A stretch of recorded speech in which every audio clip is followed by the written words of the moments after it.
हम सब लोग जानते हैं कि पिछले 2 दिन में जो हमारी गवर्नमेंट फॉर्मेशन हुई है नई, 2018 के बाद पहली बार एक अवामी गवर्नमेंट जो है वो मंजर आम पे आई है। हम मैंडेट से रजामंद हो या नहीं हो, हकीकत यही है कि एक नई गवर्नमेंट फॉर्मेशन हो चुकी है।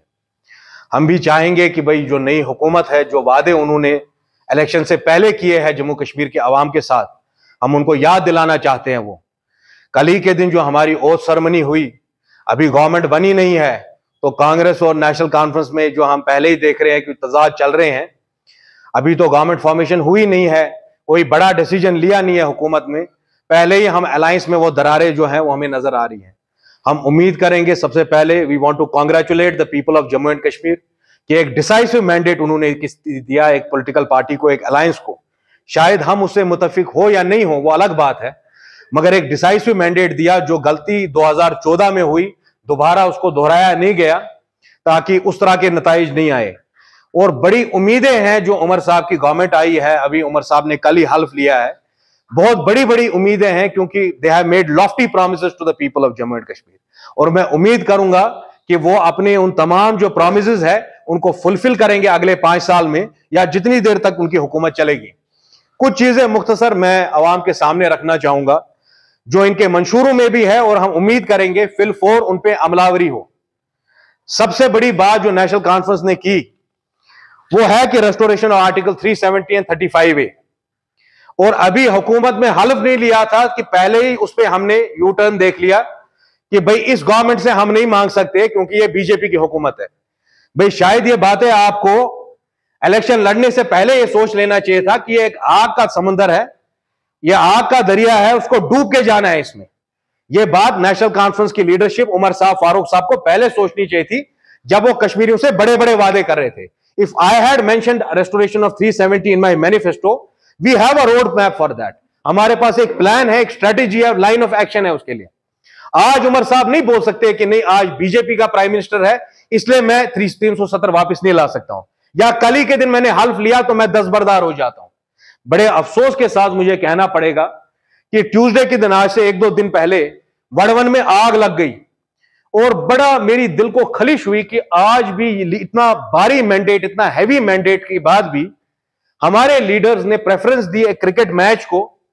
वो इंटरनेशनल क्रिकेट प्लेयर्स के साथ बैठ गए मगर वो वड़वन नहीं गए, और आज वो किश्तवाड़ जा रहे हैं हल्फ बर्दारी के बाद। हल्फ लेना इतना जरूरी क्यों था? क्या हल्फ के बगैर किश्तवाड़ नहीं जाया जा सकता था?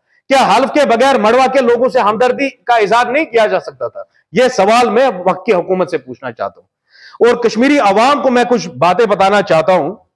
ना सिर्फ 370-35 से नेशनल कॉन्फ्रेंस के मंशूर में यह बात लिखी हुई है, full implementation of autonomy resolution that was passed in the year 2000। इसका क्या मतलब है सियासी टर्म्स में कि 1953 का स्टेटस हमें वापस चाहिए। यह बात उमर साहब की पार्टी बोल रही है अपने मंशूर में पहले नुक्ते में, that they will strive for full implementation of autonomy resolution that was passed by there government in the year 2000। इसका मतलब वो सदर रियासत का ओहदा वापस लाना चाहते हैं, प्राइम मिनिस्टर का ओहदा वापस लाना चाहते हैं, हमारे हकूक वापस लाना चाहते हैं। यह बड़ा खुशाइन कदम है। मैं उमर साहब से पूछ रहा हूं कि कल ही उन्होंने हल्फ उठाया, अभी तो बहुत जल्दी है, मगर वो हमें रोड मैप बता दे कितने साल लगेंगे ऑटोनॉमी रेजोल्यूशन को फुली इंप्लीमेंट करने के लिए। ये जो प्रॉमिसेस नेशनल कॉन्फ्रेंस और कांग्रेस ने किए हैं, ये तो खाली वोट कैचिंग के लिए नहीं है, फिर तो आप लोगों के एहसासात, उनके जज्बात से इस्तेसाल कर रहे हैं। अगर आपने अपने मंशूर में लिखा है कि हम ऑटोनॉमी रेजोल्यूशन इंप्लीमेंट करेंगे, आज हमें ऐसा नहीं लगना चाहिए, कश्मीरियों को महसूस नहीं होना चाहिए कि हमारा चीफ मिनिस्टर जो है वो एक इमेस्कुलेटेड चीफ मिनिस्टर है, वो डरता है बीजेपी की हुकूमत से। ऐसा तासुब कश्मीरियों में नहीं जाना चाहिए। हम उनकी बिल्कुल भी अभी क्रिटिसिज्म नहीं करेंगे, मगर हम याद दिलाना चाहते हैं उनको जो वादे उन्होंने अपने मंशूर में किए। इतना नहीं, कांग्रेस के लीडरों ने कहा कि पहले ही सिटिंग में जब असेंबली लगेगी तो हम दरबार मुंह के लिए लेजिस्लेशन पास कर लेंगे। हम एक ऐसी करारदाद लाएंगे जिसमें हम कंडेम करेंगे जो 5 अगस्त 2019 को हुआ।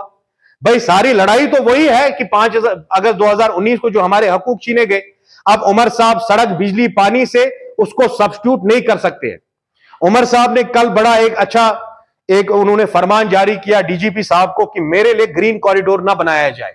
अगर मेरा कारवान कहीं से निकले गाड़ियों का, भाई उमर साहब, वोट आपने लिए 370 पे, वोट आपने लिए ऑटोनॉमी रेजोल्यूशन के इंप्लीमेंटेशन पे, वो पुलिस के नाम पे नहीं लिए आपने। आप don't try to change the goal post. हमें मालूम है जन्नत की हकीकत, मगर दिल के बहलाने को गालिब ये ख्याल भी अच्छा है। ये मत समझ लीजिए कि पिछले 50-60 साल से जो आपकी हुकूमत, कांग्रेस और बाकी पार्टियां करती रही, दोबारा कश्मीरियों के साथ अब वही खेल खेल सकेंगे। अब मैदान बदल चुका है, मैदान में कुछ नए खिलाड़ी उतर चुके हैं। इस बात से मुझे कोई फर्क नहीं है कि out of 90 seats we contested only 1 assembly seat, क्योंकि we wanted to prove a point कि we are not after chairs of power और पोजीशन। अगर इनके जीतने के बाद भी हवा कदल में जब पानी नहीं होता है, हमें ही फोन किया जाता है, तो बड़े अफसोस से मुझे कहना पड़ेगा, उमर साहब आपके एमएलए कहां थे? कल ही के दिन आपने देखा आबे गुजर में लोग बाहर निकले, पीने का पानी नहीं है आबे गुजर में। आपके लालचौक के एमएलए साहब कहां है? Is this the time for him to enjoy frolic and party? जो आपने देखा पिछले 10 साल से हमारे लोग किस तरह दबे कुचले गए, उसके बाद आज आप पर इतनी बड़ी जिम्मेदारी है। With a great mandate comes great responsibility. I want to ask Congress and National Conference. अच्छा, आपने बात की यंगस्टर्स के लिए 1 लाख नौकरियां देने वाले, ये एनसी के मंशूर में लिखा है। कांग्रेस वाले बोल रहे 3500 रुपए, 3500 रुपीज अनएम्प्लॉयमेंट अलाउंस होगा। मैं कहता हूं उमर साहब को, इसमें तो कोई झगड़ा नहीं है बीजेपी के साथ। आप आज ही शाम को ये ऑर्डर इजरा कर दीजिए कि हम 1 लाख नौकरियां देने वाले अपने यंगस्टर्स को। साथ में जो हमारे 60,000 डेली वेजर कैजुअल लेबर्स है, पहले उन्हीं को रेगुलराइज कर लीजिए। आंगनवाड़ी का हाल देख लीजिए, एनवाईसीज का हाल देख लीजिए। इन सब पे नजरसानी करने की बहुत जरूरत है।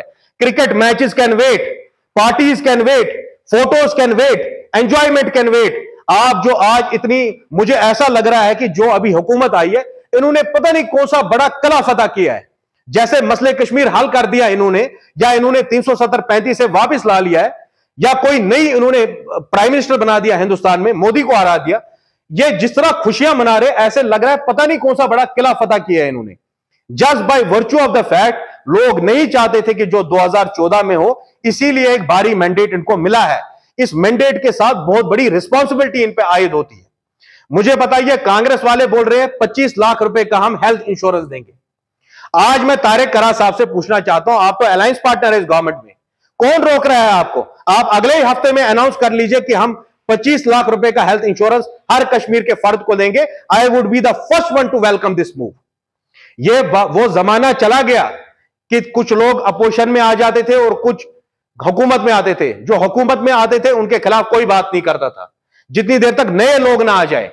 अब जमाना बदल चुका है, सियासत बदल चुकी है। You are accountable. और मैं कश्मीर के लोगों से कहता हूं, एक जिंदा कौम वो होती है जो अपनी गवर्नमेंट को अकाउंटेबल रखे। यह बात अलग है किसने कितनी सीट जीती, किसके कितने वोट आए, मगर हक तो आज हम सब कश्मीरियों का है। जो नई हमारी हुकूमत बनी, वो हमारे लिए क्या करने वाली है? What is on top of Omar Abdullah agenda? कौन सी चीजें हैं जो उमर अब्दुल्ला के टॉप पे हैं एजेंडा के? नेक्स्ट 1 महीने में वो क्या करने वाले हैं? मैं उमर साहब से कहता हूं, उन्होंने अपने इसमें मंशूर में लिखा है कि हम फ्री एजुकेशन देंगे यूनिवर्सिटी लेवल तक। उमर साहब, इसमें तो नरेंद्र मोदी से कोई झगड़ा नहीं करना है। आप आज ही ऐलान कर दीजिए, या हमें बता दीजिए कब आप ऐलान करने वाले हैं कि फ्री एजुकेशन हो जाएगी टिल यूनिवर्सिटी लेवल। आपने कहा कि राजदान टॉप और साधना पास, गुरेज और हमारे करना में सबसे बड़ी यह दिक्कत है, अब अभी विंटर स्टार्ट हो जाएंगे आपके, बर्फबारी के वक्त वो कट ऑफ हो जाएंगे पूरे जम्मू कश्मीर से।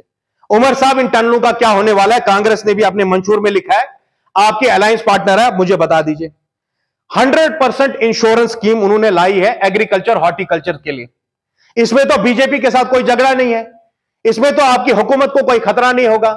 यह बताइए ये कब होने वाला है? अच्छा, ये इन्होंने बताया है कि हम 12 गैस सिलेंडर देंगे इकोनॉमिक वीकर सेक्शंस को। उमर साहब, मैं तो एक्सपेक्ट कर रहा था जब आप आ जाएंगे, आप हल्फ उठाएंगे, एज चीफ मिनिस्टर आपका पहला ऑर्डर होगा डेली वेजर कैजुअल लेबर जो हमारे हैं उनको अकोमोडेट करने के लिए। जो पिछले ये धांधलियां हुई स्कैम्स में, पिछले 5 साल से जो नौजवान सड़कों पे है, उनको आप अकोमोडेट करेंगे। उसके बरक्स तो ये उनकी एंजॉयमेंट ही खत्म नहीं हो रही है। अब वो बहुत बड़ा एहसान वो आज कर रहे हैं कि आज वो फाइनली किश्तवाड़ जा रहे हैं। आप तो ट्यूसडे के दिन लगी, 15 तारीख को लगी। 15 तारीख के दिन आप क्रिकेट मैच देखने चले गए। आप आगजनी जिनके घर में हुई उनकी हमदर्दी के लिए नहीं गए। असलियत यही बात है। मेरी बात इनको चुभे नहीं, मैं इसीलिए उनको क्योंकि एक बहुत बड़ा मैंडेट उनको मिला है, ये जिम्मेदारी उनको समझनी होगी। नेशनल कॉन्फ्रेंस फारूक अब्दुल्ला की जो पार्टी है उसको एक बात समझनी होगी, ये 96 नहीं है, दिस इज नॉट 1996 कि आप अब गोल्फ कोर्स में जाएंगे, मजे करेंगे, एंजॉयमेंट करेंगे। एंजॉयमेंट के लिए आपको चूज नहीं किया गया है, आपको कश्मीरियों के जो हकूक हमसे छीने गए उसको वापस लाने के लिए इलेक्ट किया गया है। ये सब चीजें जो आपने अपने मंशूरों में लिखी है ये सिर्फ कागजी और लफ्जी जो है, आप जबानी जमा खर्च नहीं होना चाहिए, it should be implemented, actualized on the ground. आपने बताया कि हम 200 यूनिट फ्री दे देंगे बिजली, ठीक है, और कहा हम जो बाहर के हमारे पावर प्रोजेक्ट है एनएचपीसी के पास वो भी वापस ले आएंगे। पहले जो 200 यूनिट है वो तो उमर अब्दुल्ला ऐलान कर दे। उमर साहब और कांग्रेस की जो गवर्नमेंट है कोई तो रोक नहीं रहा है, नरेंद्र मोदी आपकी गवर्नमेंट डिसमिस नहीं करेंगे, एलजी साहब आपके खिलाफ कुछ नहीं करेंगे, आप डरो मत। मैं यही कहना चाहता हूं इस नई हुकूमत में, अपोजिशन में हारने के बाद I still have more confidence then them. It is shameful कि आज जम्मू कश्मीर की आवाम आज अपने नए चीफ मिनिस्टर को देखकर उनको ऐसा लगता है कि एक डरा सहमा हुआ चीफ मिनिस्टर है। अगर आप उस कुर्सी पे बैठे हैं, you will have to do justice with the job.